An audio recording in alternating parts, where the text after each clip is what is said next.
Hello there, ladies and gentlemen. Welcome to another episode of the Jimnasium podcast. As always, I am XFL Jim, joined by my illustrious, very depressed, very distraught, very just ruined as a man and as a fan of football. My co-host, it is Chase, Lupine Fiasco Sessoms. How are you doing, my friend? I don't think I even really need to ask.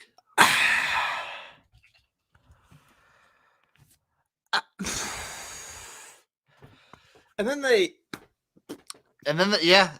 essentially the turf toe, and then just this is some vintage Matt Stafford, dude. This is some old bullshit. Some old bullshit, Rams. Why do you do this to us? Why do you do this to us? It feels like every year now. What's the deal? What did we do to you? Consistently, it seems. At least they didn't wait until the postseason to fuck you guys over this time. Yeah.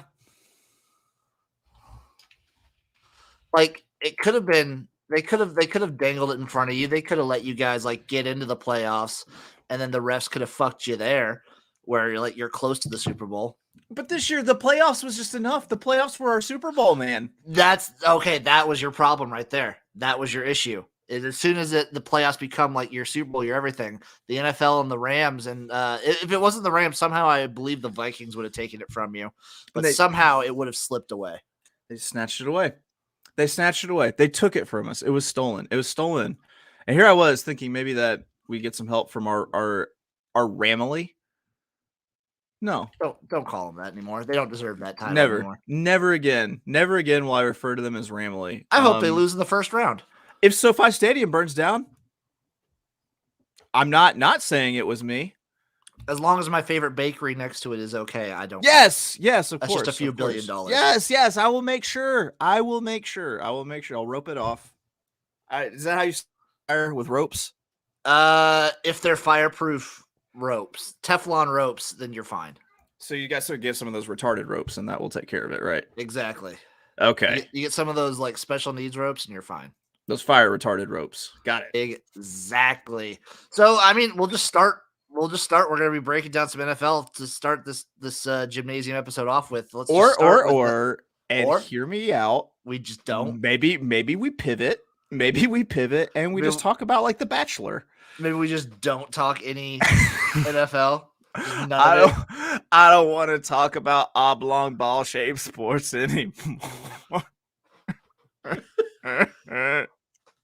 You want to talk about the FCS College Football Championship in Montana State? Just disappointed because their quarterback got injured the first drive of the game. Yeah, okay. That one hurt.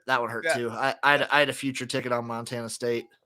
I picked Montana State. I let a friend who was actually a Montana State alum talk me into that one. I was like, all right, Montana State on the money line, and then they had a player they had a quarterback enter the transfer portal after the semis a real dick, and then that dude rolled his ankle, and then they're just third stringer, and North Dakota State just dad dicked him. I spoke about this on the Picks porch, and I've spoke about this a couple times that the time to fade North Dakota State in the FCS playoffs is any time before the national championship game. Once they get to the final round of the playoffs, North Dakota State's usually a lock. They just don't lose in Frisco.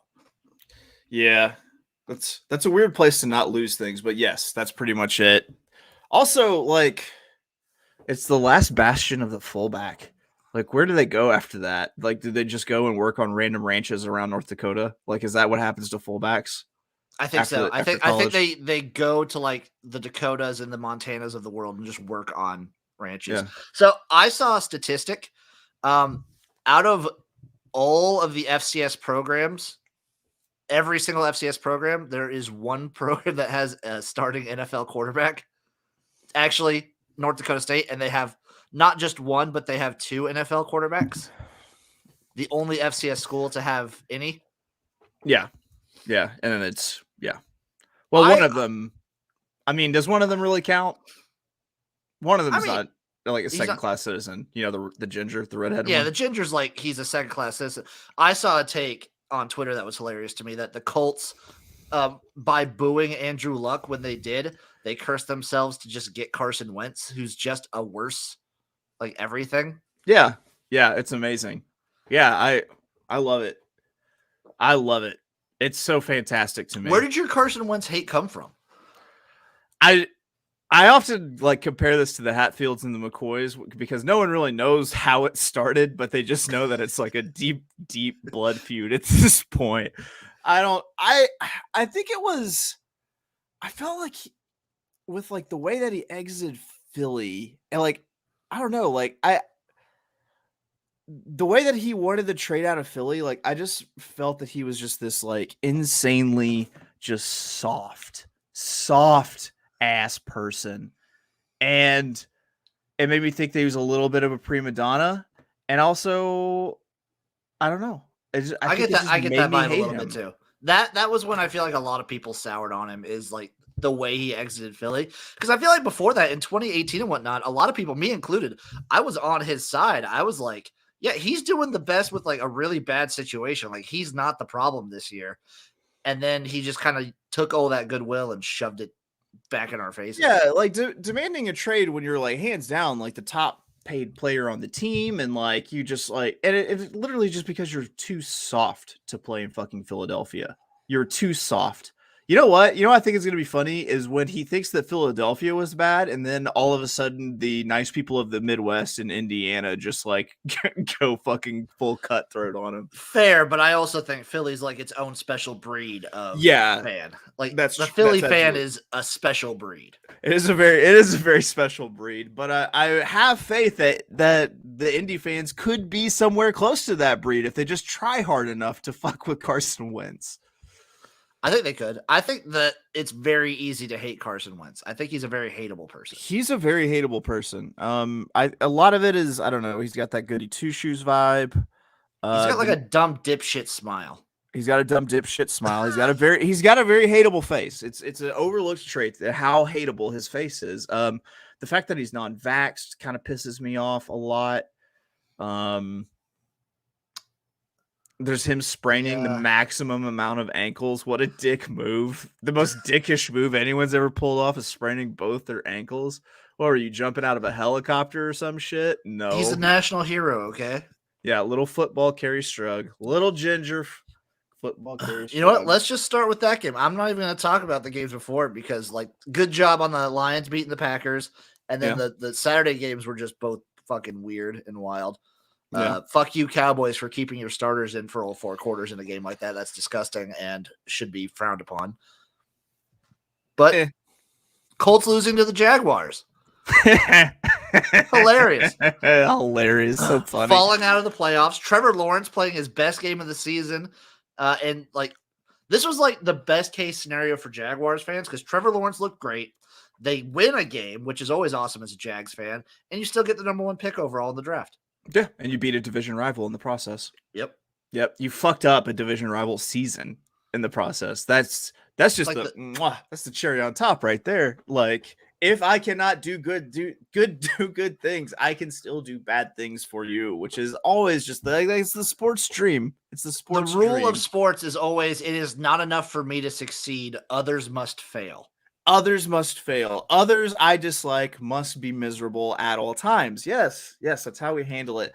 Man, God, it seemed everyone, every talking head, everybody, even myself. I don't consider myself a talking head yet, but myself included.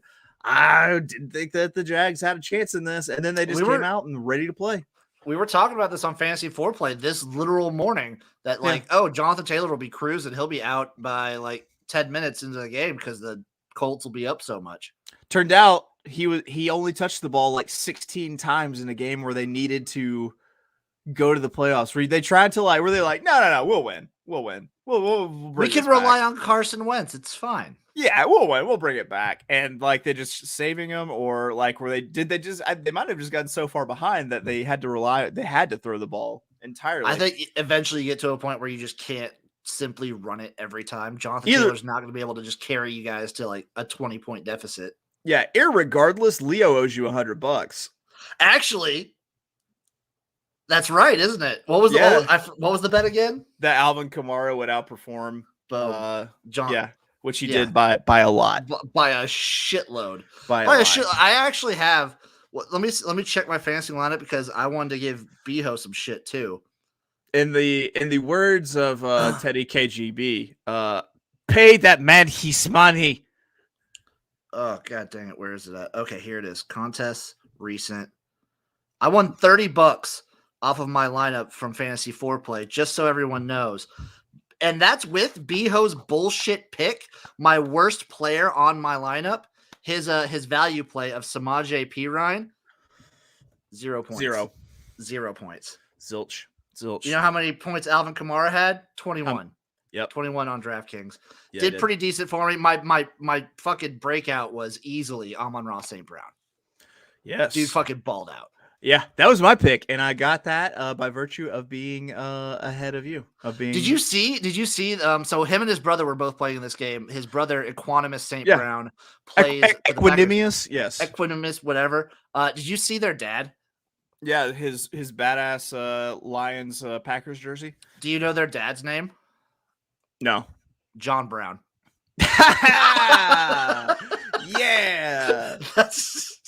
Which means that I feel like Saint has to be part of their first name. Man, yeah, probably. Because his name is just John Brown. Unless Saint is their middle name. I feel like Saint, like, when your last name is Saint something, like, you probably work in porn, you know? Like, I would think so. That's amazing. That is amazing. That is absolutely, like, someday he was writing something in his third grade, and it was like, when I grow up, I'm going to give my kids exorbitant names because I'm tired of just being John Brown. I'm going to throw a Saint in that shit. I'm going to have an Equanimous and an Amon-Ra. And her teacher was like, that's weird, but you live your dreams, John. And he was like, I will. And he did. He's living his truth right now. Congrats to them on beating the Packers. I'm just jumping to the next game. Fuck it. Washington football team 22, New York football Giants 7. Joe Judge is, I don't know, man. Dead. Shoot that turkey.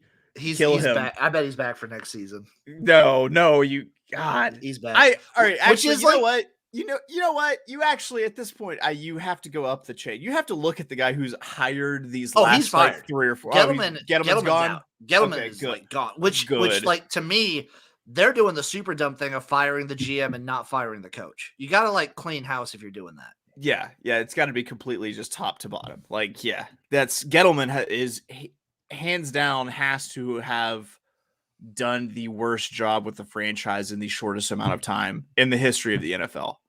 History. Really bad. When did he get hired by the Giants? Dude, he's only been there like 4 years. Like, I want to say like OBJ being traded was like his first thing that he did. It might have only been like 3 years. Let's see. Dave Gettleman, New York Giants, 2018. 3 years. He turned that place into like a flaming dumpster fire. They were already pretty bad when he got there, but on a river of poo that goes off of a cliff into a pile of dirty heroin needles. God, that's so bad, though. That's terrible. That's really bad. That's like epic. You have to wonder if that was on purpose, like with how bad like all of his decisions were. Did you also see, like, last week, Joe Judge was referring, people were asking him something, and he was like, oh, yeah, well, it's fine. Our team isn't like a clown show where our players fight each other, in reference to the Washington football team. They're two defensive tackles that were punching each other. Yep. And then you go and get embarrassed by the clown show team. Yeah, well, the clown show showed up. All of them jumped out of that one comically tired tiny car and spanked your monkey ass. Some football is what happened. Do you think next year Taylor Heinicke is going to be the starter on the Washington football team? He's earned the shot, right? He has to have earned the shot at this point. Like, right? I feel like when he's playing at his best, he's a fucking good quarterback. And I think like you could still get him on a huge, like they still have him on a sweetheart deal basically for a starting QB. You could get a lot with him. Yeah, I mean, Ryan Fitzpatrick is like done, right? Like, or is he coming back? Because I don't know. Maybe he goes to another team. I would see him maybe going to another team, like we'll have to see who drafts a quarterback high. That's who Ryan Fitzpatrick will go to. But yeah, man, like even if you're the Washington Redskins, Washington football team, the football team, which by the way, was it? It's few like this week, isn't it, that they're announcing the new name? No, next week? it's February 2nd. Oh, it's February. It's February. That's right. 2/2/22. They're go fuck off with all that. I hear that. I don't know what they're gonna be. Is it Washington football team's really grown on me. It's I grown actually on me too. really I kind of want them to keep it, quite honestly. I want them to keep it too, but they won't. Once you start liking it, that's when they're gonna change it. That's when Dan Snyder will just automatically just do the wrong thing. He's like, people actually are like a fan of this name now. Nah, we're gonna be like the Vanguards. Yeah, let me go ahead and ruin everyone's good time because I am Dan Good Time Ruiners Snyder. I am the worst owner in the NFL. I have shitty railing that nearly killed Jalen Hurts. I am Dan Also, Snyder. the toilets leak into the stands. The toilets leak into the stands because shit on those peasants. I am Dan Snyder. That's enough of that game. Bears 17, Vikings 31. This game meant nothing, and I will hereby speak nothing more of it. Yeah. So Nagy probably out, right? Both these coaches, I believe, are out. Yeah, Zimmer. Yeah. Yeah, Zimmer, I have like a little bit of like for because he had Kirk Cousins foisted upon him. Yeah, he just kind of got put in a Kirk Cousins situation. Unasked for. Yeah, he had Kirk Cousins foisted upon him. Matt Nagy, I have zero sympathy for. I don't have sympathy for Matt Nagy, but he is an interesting scenario where maybe I honestly could see him working out in a league like the USFL or XFL. Yeah, I mean he's not like he got to the playoffs with Mitch Trubisky. Maybe that's more on Mitch. Yeah, it was just I don't know the way he handled the Justin Fields thing. It was terrible. Terrible. Also, a situation of just a really bad GM. Like they had the most expensive quarterback room in the nation with Justin Fields, Andy Dalton, and Nick Foles. How do you do that? How do you let that happen? How did those three people equal that much money? That's such a weird. How did you let that happen? No, man. Terrible. Yeah, terrible. You terrible knuckleheads. Oh man, I don't get it. I don't get it. I don't get it either. Titans 28, Texans 25. Mills Mafia almost did it. They got the cover at least. They got the cover. Yeah, I like that it took literally the last week of the season for everyone to realize what a good season Davis Mills actually had, myself included. Also, shout out back again to Fantasy Foreplay. I was on the wrong Texans quarterback. Me and Leo were both on the wrong Texans quarterback with Brandon Cooks. Danny Amendola with the fucking breakout game. Right. No, it's good for the Titans. Good for my Super Bowl and AFC futures bets. Yep. It certainly helps that the road to the Super Bowl rolls through Nashville, Tennessee, because it's really hard to go into Arrowhead and beats the Chiefs. You gotta think that it's right now. Everyone thinks it's the Chiefs and everyone else, and I really kind of think it's the Titans and everyone else, especially if they get Derrick Henry. Oh, with back. The AFC, the AFC. I think it is. I think it is the Titans and everyone, especially like when they get Derrick Henry back. And I think the Titans are that weird team where they only lose against bad teams. Right. Like they beat all the good teams they've played. Yeah. Which kind of concerns you now that they're the 1 seed, because it means that they're gonna have to play what is now the least good. True, but all the playoff teams are still good teams. Okay. I see what you did there. Like they lost to like the bad. Like they lost to the Jets and the Texans, like the bad teams. Right. Do you remember, I want to say the very first episode of the podcast that we did together, and it was when Julio Jones got traded to the Tennessee Titans, and we were like, you got to drop a futures bet for them to win the Super Bowl at this point. Because, I mean, A.J. Brown, Derrick Henry, Julio Jones together on the same field can't be stopped. And then now they're the number 1 seed in the AFC, and they literally played 5 games together. And also Julio Jones caught his first touchdown for the Titans in this game. Right. That's amazing. That is amazing. They're heating up at the right time. They're heating up at the right time. That's what it's about. A lot of the time. Them and the Bengals. Them and the Bengals are heating up like right now. I think the other thing is fresh legs. Like running backs with fresh legs. Oh man, they might crush with Derrick Henry. Dude, he's going to come in and fucking feast. Speaking of awesome Alabama running backs, Steelers 16, Ravens 13. I fucking love Najee Harris so much. Me too. Me I love too. that man. I love him, and I love Pat Fryermuth. I'm gonna miss Shmumblebee after their playoff run is over. I'm gonna miss you, Shmumblebee. Do I have to explain? No, you don't. We're just gonna leave it at that. Thank I you. wonder how the Ravens season would have gone if Lamar was healthy the whole time. Not to take it anywhere, like Tyler Huntley he did a good job, but like I feel like he just adds that extra dimension of running. It would have been, it would have been better, but I think it also would have been way better if they weren't starting like popcorn vendors in the secondary at this point. Yeah, their defense is so fucking bad. They didn't have any running backs. They're constantly having to pull people off of like waiver wire for running back. They like every fucking like second player in the secondary that they had like stepped on a landmine at some point and just blew their legs off. And and then Lamar was just hurt or out running the streets getting COVID. Big Ben marches on. Do you put a disgusting futures bet on the Steelers just for the storyline of it's Big Ben? As much as I want to see Shmumblebee eating sardines fed to him by a lady in a wetsuit, no, absolutely not. I feel like that is a 100% just lighting money on fire. I agree with you 100%. That's enough of that game. Bengals 16, Browns 21. This game also didn't matter in the slightest. Nope. And that's basically it. Good job. I got a future bet on the Bengals to win the conference and win the Super Bowl too. So let's go Bengals. I do as well. Yeah, we already talked about that one. I'm not going to bring that one up anymore. It's the Rams 49ers game. Fuck you, Rams. Panthers 17, Bucks 41.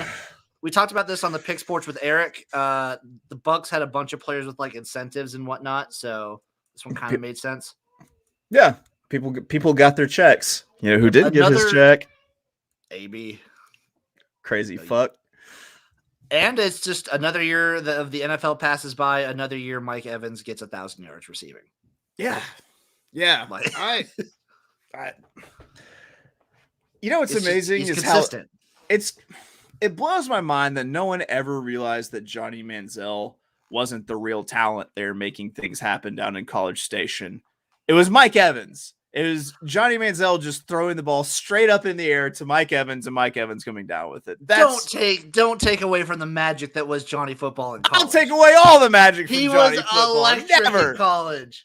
Never will I agree to that. Never. No, dude, he had if there's a fire. Never. No, he had the biggest bullshit luck behind him. He was electric. It's cocaine. It's not electricity. It's called cocaine. Antonio Brown, by the way, we're gonna circle this back around somehow into spring football. Potentially, I've heard some talks he might be a coach in the Fan Control Football League. Oh yeah, because that's gonna pay his hefty legal fees. That's gonna take care of him. Maybe he'll coach Marshawn Lynch's team. Maybe. I don't know how coaching works in that league because the fans call the plays. So whatever. Yeah. He'll be on Twitch. I've got so many feelings about AB. So many feelings. And Matt Rule's back for the Panthers. Why? I guess Joe Brady was the scapegoat. Yeah, I think they scapegoated him out, which is fine because Joe Brady for USFL head coach. That would be awesome. Hey, I believe New Orleans needs a coach. What? That would be fucking amazing. Joe Brady for the New Orleans Breakers. Who would have thunk it? Breaking here. Gymnasium calling our shot. You heard it first. We're going to apply so much pressure to the Breakers organization that Joe Brady, your first, or I guess next, after a long hiatus, head coach of the New Orleans Breakers. Boom. There you fucking go. Seahawks 38, Cardinals 30. Seahawks are doing a very good impression of a lot of teams where once they're eliminated from the playoffs, they actually start looking good. It's when they get dangerous. We've seen Russ's last game in Seattle, right? At the very least, it's the last one for him and Carroll together. Yeah. Yeah, I think Carroll's just done. I think Carroll's just retiring. He's just old. Yeah, he's seemed kind of over the shit this year. I also think Russ could probably leave. Hey, maybe Russ to Carolina. Yeah, just not New Orleans. People have said it. I don't want it. Yeah. We don't want it. Don't want it. Jameis back. Jameis. That man has the heart of a champion. And the eye of the tiger. Fuck yeah. And talons like a goddamn eagle. God, fucking beautiful, man. I actually would like Russ to I think Russ to Carolina would be a good move. It could be a good fit. I could see it. I like that. Does he need like a strong running game with him to be his most successful? They're about to get rid of I think he just needs like a decent offensive line. And like Seattle hasn't had that for a few years. That's true. Because I hear they're open to moving CMC out of Carolina. You know. Yeah, I've heard that too. Which I probably would cut ties. I wouldn't pay him all that money. No, he's I love Christian McCaffrey. I love the guy, but yeah, I don't think paying him like all that money is just not worth it. Like after his first season, it was like, oh, so he's not going to be that like undersized guy that's injured all the time that we thought he was going to be, and then he turned into that undersized guy that's injured all the time. Yeah, it took a few years, but man, it was those first 2 years in the NFL was fucking magical. It was electric. It was electric. Now that's electricity. Patriots 24, Dolphins 33. This was I just had an erection the whole game. It was fucking awesome. Yeah. Hey, as long as my Leo spite not in the playoffs thing still works out. I'm the cool beginning of this game, the fact that it started with like a Dolphins touchdown and then an immediate pick six was just yeah. And then the way it ends, it's like I saw someone compare it. It's the reverse Miami Miracle. It's like the opposite of what happened. Yeah. It's, Chip Kelly, just all over the place. Bill Belichick. Yeah, Bill Belichick. Yeah, man. That's Two and honors looking good today. Two and honors looking real good today. Okay, hold on. Yesterday, Saturday, I was watching a little bit of the ESPN pregame. They're playing in Philly.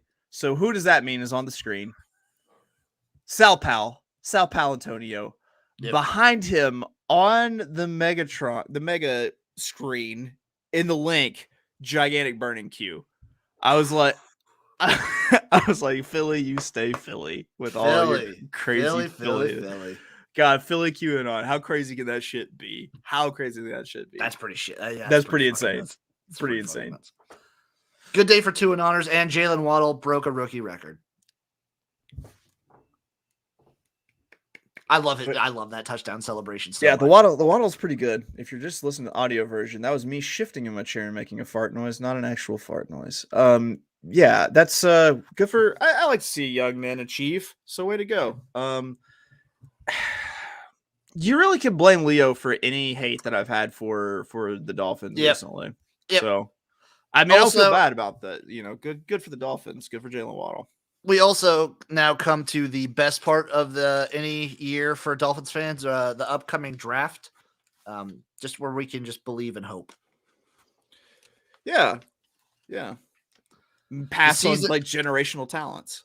Yeah, but like we'll pass on generational talents and still get like a decent guy. So you're just like, I'm not like upset that we're not the Eagles. We're not the Eagles who could have had DK Metcalf, but got what the fuck's his name from TC? Jalen Reagor. Yeah. Or who did they pass? They also could have gotten, I believe, Jamar Chase. Yes. Yeah, I think so. And instead got a different player. Yeah, we're not the Eagles. Like I like that we got Waddle. Like I like that pick.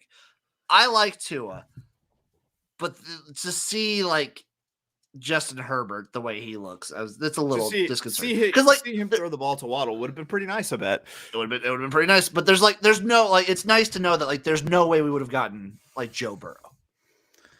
Yeah, no, absolutely. There was no way. There was no like Cincinnati would have had to like Cincinnati. Yeah, they would have had to like fall into like a sinkhole, and so would have like the four cities in front of you. Like there was no way they were trading. Yeah. Well, like at that year, no, last year we were the two pick. Yeah. There was no way. So I've taken that. Moving on. Saints 30, Falcons 20. At least you end the year on a high note with that. Yeah. It's nice to walk out of the big chrome butthole with a victory. It was Trevor Siemian most of the time, wasn't it? He hasn't looked bad. like whenever he's had to come off the bench. He's looked really bad when he's had to start a couple times. He might be one of those players that you just kind of slot in like mid second quarter. Yeah. Just go like the super sub, like you just go ahead and go full Premier League and just like pull him as the. It's like the opposite of what I've been saying the Panthers should do with PJ Walker since he hasn't lost as a starter. Just start him during the game and then put in Darnold or Cam. Right. Yeah, I mean, we've got a lot to look forward to. We're gonna have our best. Well, I'll have to see if we traded our first round pick for anything. I don't think we do. I think we still have our first round pick next year. What do you hope they go for? You got to think like receiver, right? Wide receiver. It's got to be a wide receiver. Like, I think that Michael Thomas has probably played his last game in a. You think so? I do. I think he's got some really, really deep riffs with the brass at New Orleans. You know, I've heard stories of Sean Payton where like when it comes to like being like injured and stuff, if like he says you're playing. So like doing anything outside of like the New Orleans like training staff in terms of taking responsibility for your own healthcare, which I think more players should probably do, quite honestly, but it doesn't really fly with little Pate. And then we notoriously don't like to spend a whole lot of money. We're poor folks down here in the South, and he deserves a whole lot of money, and I don't think they're ever just gonna throw that money at him. And I think he's gone. Yeah, I think they'd probably rather spend the money on Kamara than Thomas if they have. If it's like push comes to shove. Well, they've already spent the money. Like exactly. They've already given Kamara a gigantic. But yeah, it's got to be like a just freak athlete tight end, or it's got to be a like speedster playmaker wide receiver. Because right now, Marquez Callaway and hey, where do you think your boy, your Arkansas boy? Hey, my nipples just got hard. My nipples are so hard right now. There's a possibility he could go to the Saints. That he's probably slotted like just about right for like where they finished and everything. Like right there, like right in the middle of the. Yeah, think about that. Traylon, do not work out too hard at the combine. Just like throw the underwear Olympics and. Well, I think there's teams above you that need different things. Like there's a lot of teams I feel like that don't need wide receivers. Like there's a bunch of teams that need offensive line. There's a bunch of teams that need some good, strong defensive players. And I think you guys are both set in those positions. Yeah, I mean, if we retain most of what we have on defense, and we've still got an elite defense. Yeah, now I'm with you. And God, I'll be the first person to buy a fucking Traylon Burks Saints jersey. You will. I'm the very first person, and I do not wear jerseys. Last game, Jets 10, Bills 27. This just made the Bills lock up the AFC East back-to-back. Good job, Bills. They're a weird team. I don't like them to win, to get to the Super Bowl, but if they do make it, I will probably hammer the fuck out of them. Yeah. They just have to win one, right? Well, they just have to, I feel like their issue is going to be making it. Like them having to physically, if they do progress, they'd have to go into Nashville or they'd have to go to Arrowhead. Yeah. Those are the games that I see them falling to. But if they make it to SoFi, if they make it to LA, any NFC team they're up against, even the Packers, I like the Bills. I'll tell you what, I'm going to wrap myself out here. If I'm a Bills player, I'm personally throwing it so I don't have to lock up the number one seed and home field advantage to the playoffs, because I don't want to be in fucking Buffalo in January. I'm purposely all right, I want to make sure we play on the road where it is warmer. Send me to these warmer locations. I'm not doing Buffalo. The issue with the AFC is I feel like all their spots where you would go to, Arrowhead's going to be cold as fuck. Yeah, Arrowhead will be cold. Nashville, Buffalo's just way colder. Nashville, it depends. It depends. But Buffalo's just so much colder than everywhere else. Yeah, it is. Yeah, that's a different kind of cold. That is a weird. It's a gross cold. That is a gross cold. I just think that if they make it to the Super Bowl, I just feel like the Bills will win. They just had to make it there. They're a good team. If Josh Allen isn't putting the ball up, putting up a couple interceptions, then yeah, they've got a really strong chance. I mean, they are not a bad team. They have all the pieces. People just kind of forgot about them this year. People overlooked them last year, and they gave the Chiefs a hell of a fucking game in the AFC Championship. I don't know. I say yeah. If they make it, they win. Because I think that the Packers, who most likely win the NFC, are fucking soft. I think they're a soft team. I think both. I kind of think the Bills are soft too. They're a little bit soft, yeah. But I think that like the fact that the Super Bowl is in Los Angeles, I think that plays to that. Yeah, it's fair. Yeah, it's not like the college football championship, which is happening in Indy. Yeah, right. Yeah, for good Midwestern God-fearing folk. No, it's for this, people out there eating all vegan and whatever thing. Your vegan Korean food. Eating your vegan Korean food. Just sauntering over from SoFi Stadium to really with nice your kombuchas. Sauntering over from SoFi Stadium to really nice little bakeries. All that bullshit. It's such a great spot. I fucking love that bakery so much. I love it so much. That's enough NFL talk. That's enough of this bullshit league. We've got other football leagues to talk about, starting with the USFL. God damn it. I need to have the music queued up next time. Next time I will have the music queued. I actually have the old USFL theme ready to go. So I hope the new one pour some sugar on me or something like that, No. They should literally just use the same classic one. It's so fucking good. I'll look it up while we're doing this, and I will play it for you. Okay. But we're gonna go through. We're gonna evaluate or give our opinion on the XFL coaching hires.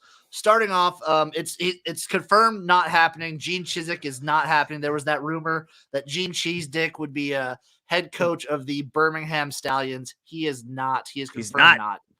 That's good. That's good. That's good for the Stallions.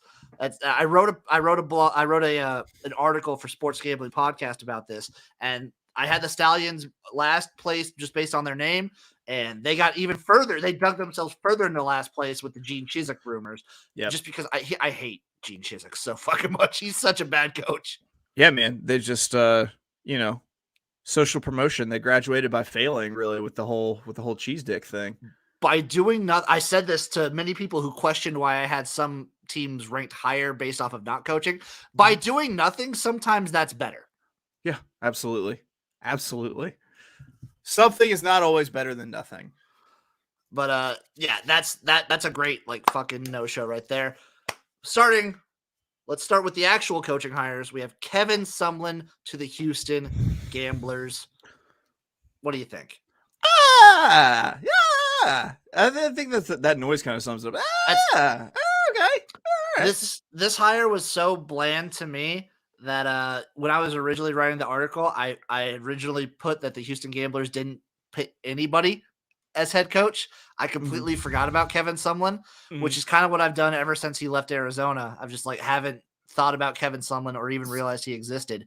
So I've got the hot take that you're very down on Kevin Sumlin because of Arizona. Kevin Sumlin.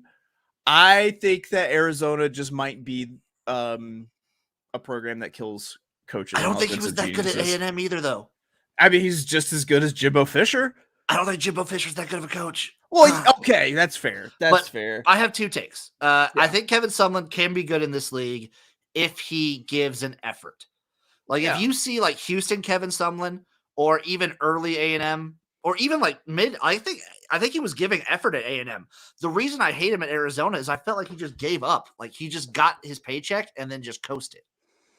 I mean, it's a retirement state, really. So that might have been the plan. No, I'm okay with it because it's not like they're pulling in, sometimes with the XFL, even they pulled in people who had not been in football for God knows how long. That it's okay, it's a name, but is it necessarily kind of those older retreads that you see? You see it a lot with some G5 schools too that do that. Yeah. They just it's got a name, so they bring it in to get a little bit of recognition.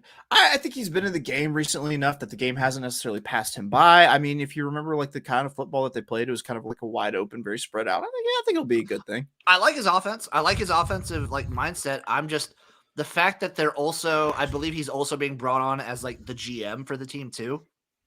Oh God, that's terrible. Yeah, that's what really kind of is it for me? Because I think if he's just a coach on a pro team, because like an issue with college coaches a lot of the time, if they're not that good in college, is they also have to go out and recruit. Maybe they don't have the best eye for talent, but you can eliminate that with these leagues because they're not the ones picking the players. They coach with what they got, and maybe he can make it work. Maybe I think it all comes down to like, do the players respect him, and does he give a shit? Yeah. Okay. Sure. I hope he does. I think he could be good. I think it could be decent.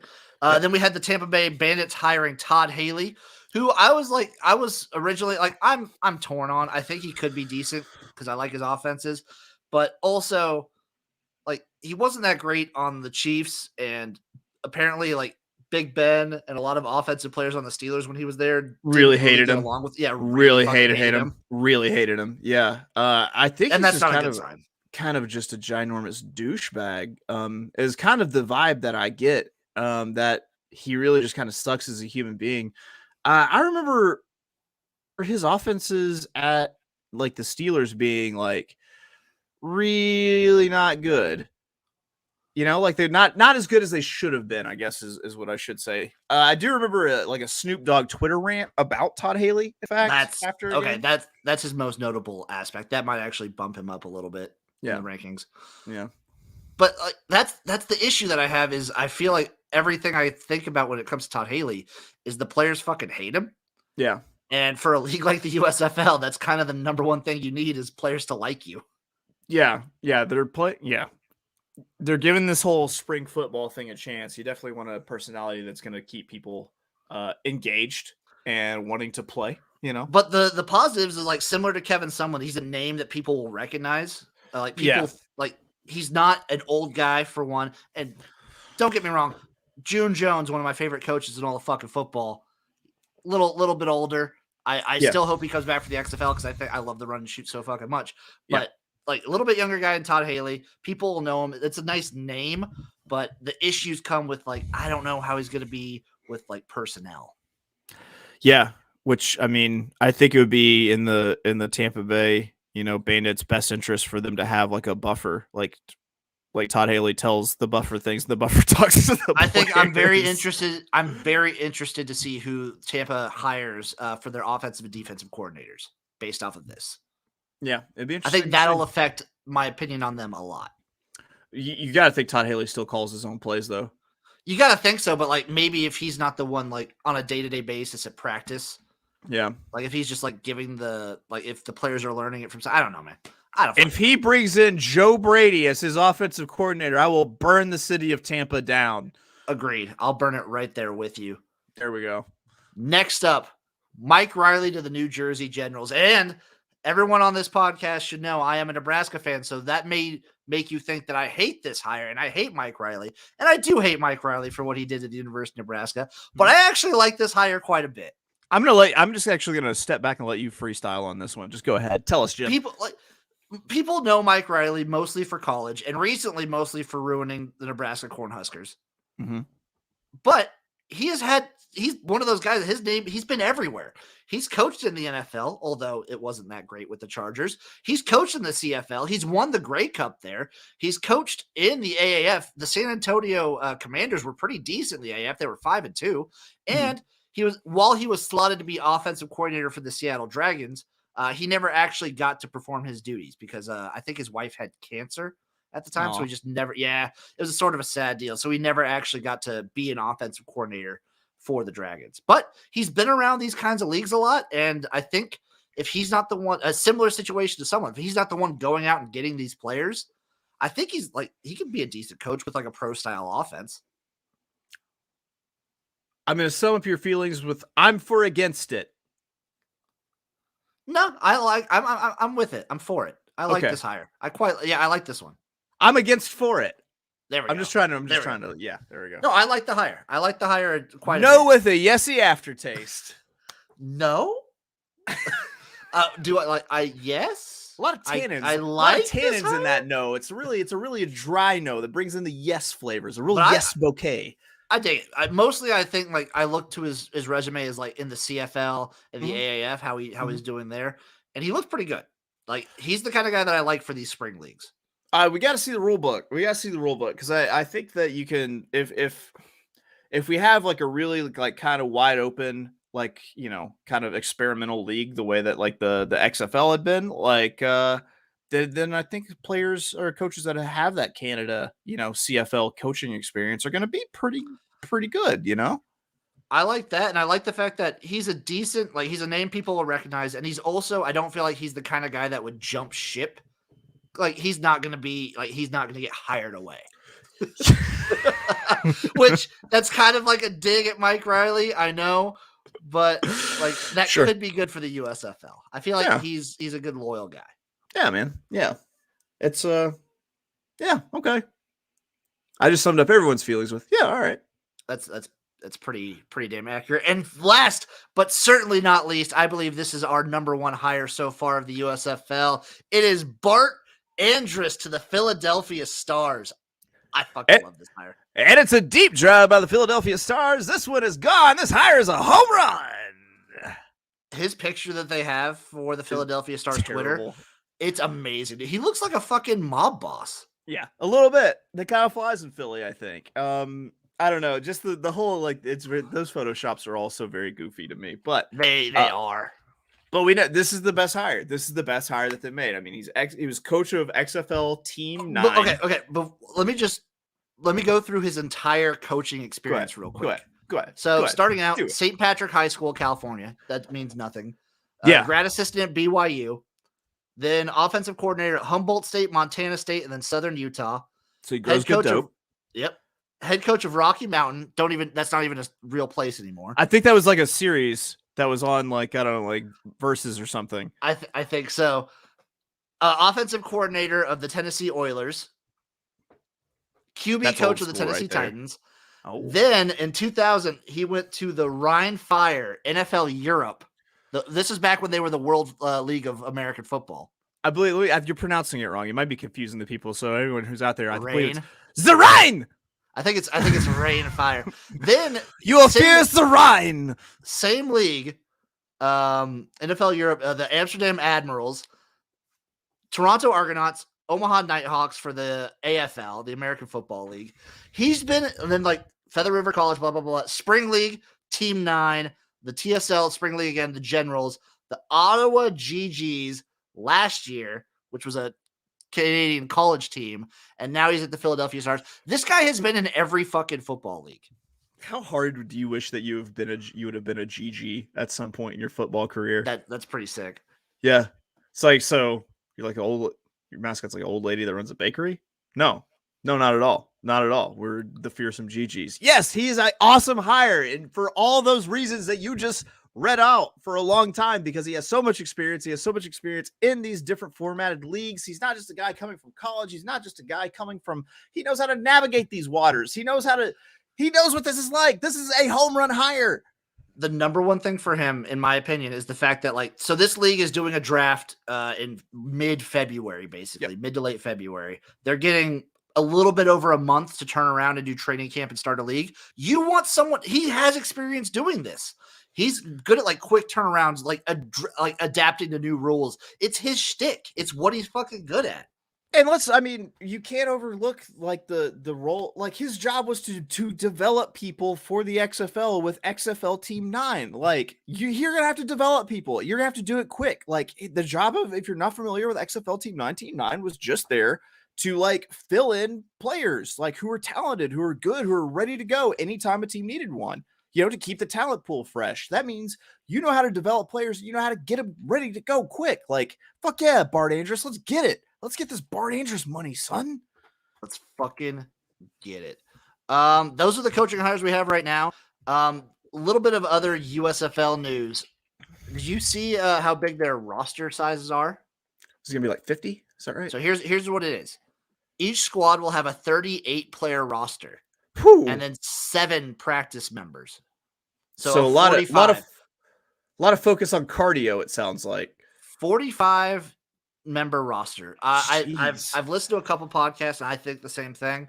I think this league is really going for affordability over a lot. I don't know how much they're going to be offering these players. I think the reason you saw Gene Chizik not take the job and take the defensive coordinator job with the with University of North Carolina instead is I don't know how much like the USFL is paying. Yeah, that's a good point. That's slim. That's a really slim roster. That's such a small roster. Yeah. That's but hey, if it works, it works. And I like you'll get the players.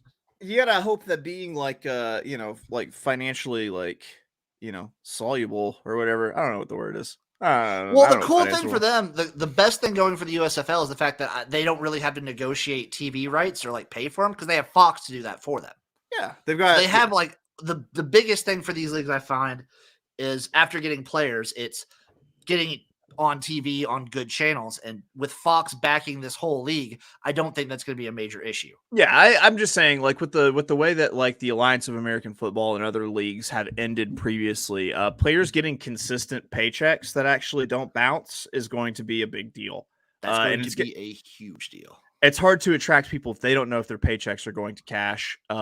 So going forward for like the health and wellness of the league, I think small rosters until they hit a certain point of like financial, I don't think it's a bad thing where they can actually pay. So yeah, I think it's pretty good. I like their we've talked about this over Twitter DMs before, but I like their style of their college payment that they're doing. Yeah, it's awesome. Cool. It's really cool. I wish it was for more than just like a few specific types of colleges, but I get it. It's who they're partnered with. I still think that's a really cool thing that you're offering like free education as an incentive. It's a really good incentive to get these players in. Yeah, and who knows? Maybe it opens the door for people to get up straight from high school into professional football. Maybe. I'd like to see it. To see it. Maybe you see the USFL start dipping into the rivals and 24/7 recruits. Dip it. I want to see it. I want to see it happen. I think it'd be cool. I think it'd be cool if they did it with like maybe you see some like pretty good D2 guys that like couldn't get into an FBS school. Yeah. But like just skip it. Do the equivalent of going to the G League. Yeah. Yeah, they still have like a talent though. I think that'd be pretty cool. Yeah, man. I love that move. Let's blow it up. Roster sizes are very interesting. And I found the interest. Let me see if we can share my screen real quick. And share my screen. There it is. Look at that. Oof. Oh, it's muted. Oh. Can you hear it? No. You can't hear it anymore? I can't hear any of it. Dang it. If you can't hear it, then it doesn't matter.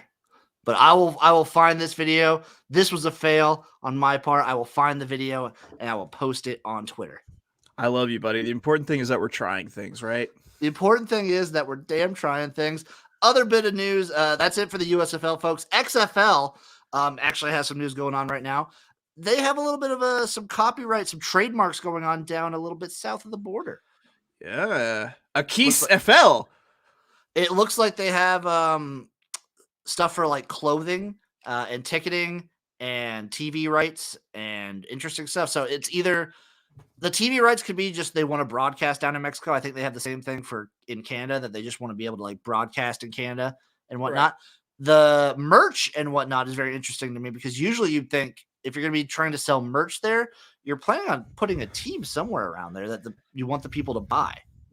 I mean, I think a great way to raise revenue and be the inventive league that the NFL has always wanted to be is to put a team in Mexico City, is to put a team in Toronto, Canada, is to put a team in, London. In London, in those places. Like, it feels like one of those things that the NFL like always bullshits about, but they'll never actually do. So, I mean, if that's where they're headed, I like it. I like it. Why not open up many revenue streams? I like it a lot too. I've had this idea for a long time of the XFL eventual world domination, and that begins by putting a team in Mexico City. I mean, they're already primed for football. The Rams play there every once in a while. You get teams that go play in Mexico City. Like they're primed for, like, if you put a football team there, you're gonna get a fan base, I bet. Listen, like, the technology for teleportation is only getting better. It's really closing these gaps. It doesn't matter how far away we anymore. We can just teleport to games. Well, that's why I like a place like Mexico City or Toronto over a place like London, because especially still for a startup in the same time zones. Especially for a startup league, and especially for a league like the XFL that has 2 teams already in Texas. Yeah, that's like right there. You know, each team is gonna have to like fly in its own water and its own food, so its players aren't just like shitting its guts out yeah. in Mexico City. Yeah. It's like our players, our offensive line got here and they lost like 40 pounds apiece just from pooping. We warned them not to eat the churros or any street meat, and what did they do immediately? Immediately Churros went and to the street meat. Yeah, I mean, that's what I would do too. it makes me think of one of my favorite rap lyrics, Jim. I'm on your block like street meat. Call me Dwight Schrute because the way that I eat beats. Ooh, yeah, ooh, that's pretty fucking solid. Yeah, that's sick. So we also have some dates for these leagues as of now. Right now, the USFL looks like it's starting on April 16th. That's their start date. We are so close. We are so close to spring football again. How excited are you, Jim? I'm very excited. I'm expecting as we are now, I'm expecting news, at least a little bit of news for either league or both every single week. And it's making me so fucking happy. Yeah, it's such a cool time because we're gonna have spring football in a few months, and then we have the wind up to the re-release of XFL, which is that's cool too. That's really awesome. Literally like 5 days ago, The Rock said we are a year away from training camp. Shit. Which means you're a year away from which means I'm a year away from training camp. I've mapped this out so fucking well so you have your Super Bowl ends in February. Mm-hmm. Done. The week after, if they do it like they did in 2020, the week after the Super Bowl, XFL, right there. I love that because you're still in a football mindset. Everyone's still potentially thinking football. XFL starts up. They go until early April usually. That's what they were planning to do, their playoffs in early April. After the XFL playoffs, guess what? USFL starts April 16th. Right there. They go in. Guess what happens when the USFL finishes their season? CFL starts up. Guess what? It just rolls right in. NFL playoff, NFL preseason, college football year round. We are in the heyday, folks. We are in a never-ending football world. I love it. I love it. I love it. I love it. I love it so much.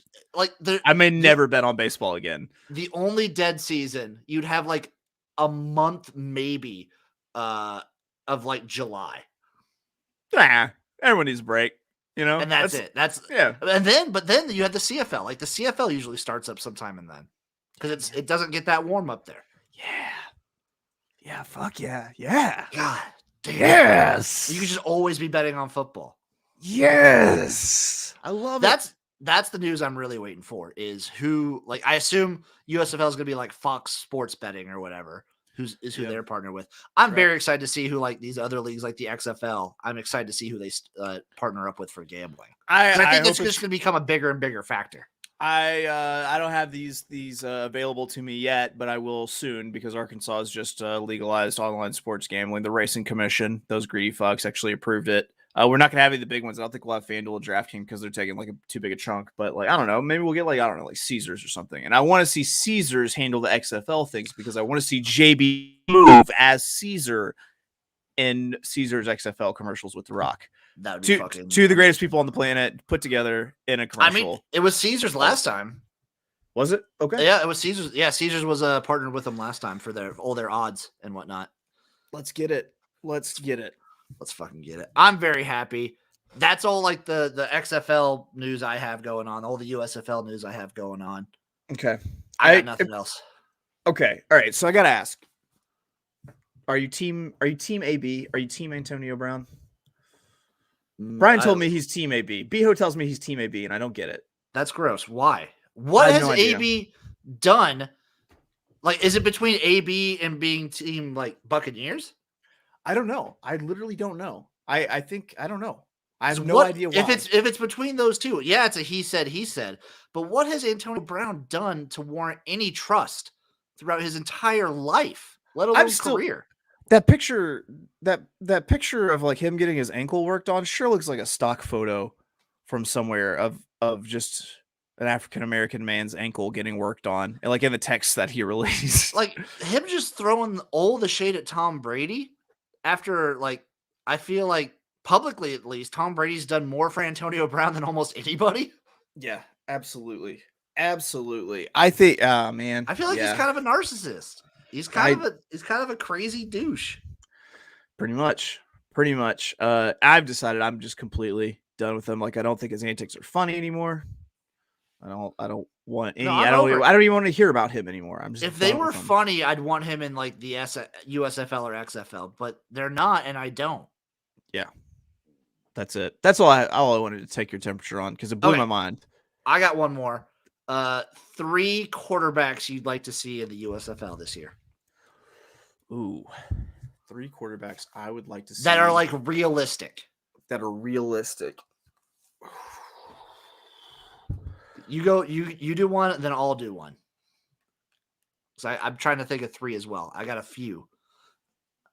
Because one of them, I'd love to see Jordan Ta'amu back in a league like this. That was the one I was going to say. How about Trace McSorley?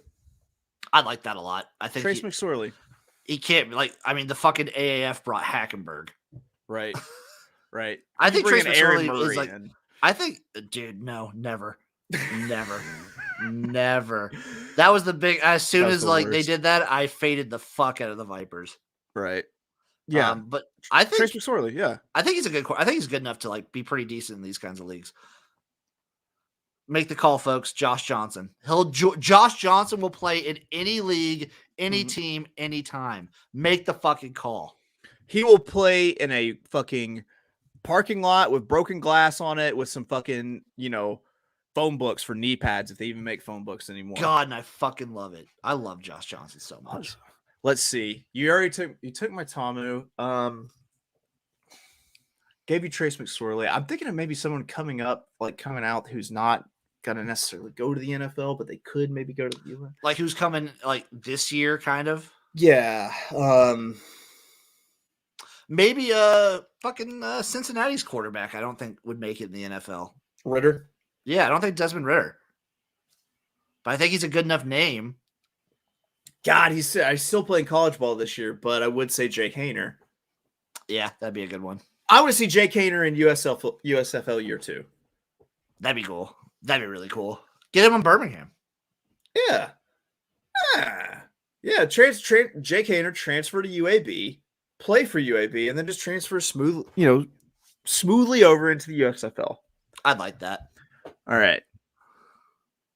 You're on number 3? Yeah? I'm on number 3. I'm trying to think. Okay. Just because I don't think he'd work out in the NFL that well, but I still like him a lot. Dorian Thompson-Robinson. DTR. Yep. All right. Now this last one I have for you, Jim, is solely for the entertainment value, solely for the drama that it will bring. I feel like you could probably guess who this is going to be. Say it. Matt McGloin. He's making that podcast money. I think he's just got like a podcast now that he does. Is he just a catty bitch on podcast now? I mean, maybe he's like, I feel like he's a little bit more mellowed out. But yeah, I feel like that's what he's doing. I want Matt McGloin on a USFL team playing terribly and then talking shit about the coaches as if it's their fault. That's what I want. I would like that. I would quite like that. I hope the USFL does that. I hope they do like sideline interviews. Yeah, I mean, it seems like they weren't quite the XFL, but the first iteration they're very much like a more fun version of the NFL. Like with you could celebrate, you could spike, you could do things like that. I feel like now more access just goes hand in hand with that. That's what's fun now is having access to these players. I feel like a lot of fans want to see players' genuine reaction to things as they happen. Yeah, absolutely. And until we make GoPro technology small enough that we can put a camera in all of their faces at the same time, this is how we do it. So as I'm thinking right now, the XFL is a year and about a month away from week 1 starting. We know a little bit about it, not very much. The USFL is about 2.5 months, 3 months away from starting. We don't have all the coaches yet. Yeah. And then fan controlled football says they're starting do you know anything about fan controlled football? I know Josh Gordon was in it, and so was he was in Johnny it, but you Football. know like kind of what it is? It's like a 7-on-7, no kicking, like arena. Yeah. 7-on-7 arena. I've talked with a couple of the players. Like I talked with some quarterbacks who were in it, and I talked with one of the XFL D linemen who was in it and then got kicked out because he was hitting people too hard. And I was like, but Right. that league, we don't know anything. We don't have coaches or players or nothing. And they're reportedly starting on the same day that the USFL is starting, which that blows my mind that they're starting on the same day, by the way. Yeah. I mean, one thing that I'm going to say, if we were to pit, the new USFL versus the re-release of the XFL, like against each other, I feel like the XFL has learned so much from their previous tries that they're actually going to have like the talent. You need the football talent for these. If we're doing the XFL, then yeah, I think so. Yeah. I like that the USFL has a year to like get started and like kind of work through that, and like they're going to be in the public mind. Fan controlled football, the fact that they're starting this year, the same day that the USFL is starting, blows my mind. That blows my mind. Whatever fan controlled that idea was a fucking idiot. Because like they've come out and publicly said like we're not in competition with the USFL, and then I'm like, then why do you try and make your product on the same day in direct competition when football fans, like actual football fans, are 100% going to watch actual football? Yeah. Yeah, not this gimmick. Because fan control football is fun. It's a fun gimmick. I like it. I like it. The players. I like the fun access you get. Like the interviews with Marshawn Lynch were hilarious. But it's 7-on-7 arena with like no real defense, and B, you can't gamble on it. I have seen nobody giving lines, and they're not partnering with anybody, but they're like a fully online Twitch experience. It's like those are the two reasons I like watching football. Yeah, man. I could think of no worse financial decision than betting on fan control football, though. I'd bet the fuck out of it, dude. I know you would. And that's why I love you, buddy. You're a wild man. I'd bet the fuck out of it. Yeah, you would. Yeah, you would. You get them, Jim. You live your dream, buddy. But yeah, they blow my mind. I don't really understand them a lot, and they'll take like cheap shots on Twitter on the different leagues. It doesn't make sense to me. Fuckery. It is some fuckery. Yeah. Well, I got nothing else. USFL, I'm very fucking excited. I'm ready to unveil. USFL Jim, I think, is going to be unveiled sometime in February. He's going to rock so fucking hard. I cannot wait for how hard USFL Jim's going to fucking rock. His outfit came in last week. Yes. Yes, no spoilers. No spoilers. I just want to see it. I want his debut to be as glorious as CFL Jim's debut was. It's going to be fucking awesome. I think that'll do it unless you have anything else you want to tack on for the USFL or XFL or anything else. Yeah, fuck the Rams forever. I know that's not the USFL or XFL. We're going to stick with that. Fuck the Rams. Let's go Bart Andrus, Joe Brady to the New Orleans Breakers, ABB crazy, and fuck Fan Control Football League. What are you thinking? In summary and in summation. I swear to God, if Joe Brady fucking goes to the Breakers, we're nose for fucking Damas. Yeah, it's because we made it happen. It's because we went out in the world. It's 2022. You manifest what you want this year, folks. Manifest your reality. Yeah, and we want to be the real power brokers behind the USFL. We are putting the people in place. We're putting Joe Brady in New Orleans. Give me a fucking call, Brian Adams. I think that's the guy. It's Brian something. I don't fucking know. That'll do it for this episode of the Jimnasium. Thank you everybody for watching. Thank you for listening. My man Chase, Lupine Fiasco, Sessoms, shout out your shit, my man. I'm around. You can always find me being abrasive on Twitter. That's at of Oaklawn. Me and our boy Beho Brian Howard. We have a little show going with where we watch the first 48. We talk shit and we make bets on it called The Lineup. That's going to be on Wednesday nights. It's a fucking awesome show, by the way. I watched episode 1, came out last week. It's good shit. Thank you. And I've got some other stuff coming out this year that it's still going to be a surprise. You'll hear about very soon. I'm always with this big galoot. My life partner, my partner in crime, my crime life partner. If we can just mash it all together. We're doing time crime for life. Yeah. This is weirdly turning into a Jean-Claude Van Damme movie now the more that we talk about it. But I'm always here in the Jimnasium. I'm always on the Picks porch. Who knows? We've got some things cooking. We might have some crazy shit going on this year too. That's There's going a to be lot just cooking up in the garage. you put us two together, you're just going to get gold. Y'all know where to find me at XFL Jim on Twitter, Instagram, TikTok, Twitch, Facebook, all the fuck over. Make sure you give the Jimnasium a follow on any podcast platform. We're on Spotify, iTunes, Apple Podcasts, Stitcher. We're fucking everywhere. Live streams on Twitch. Maybe I might even do some editing live streams now. I might bring those back if I can get my computer to actually fucking work. Got a lot of YouTube videos coming out. Got a lot of BTV videos coming out. Find me fucking everywhere. Just like Chase was saying, we got a lot cooking up.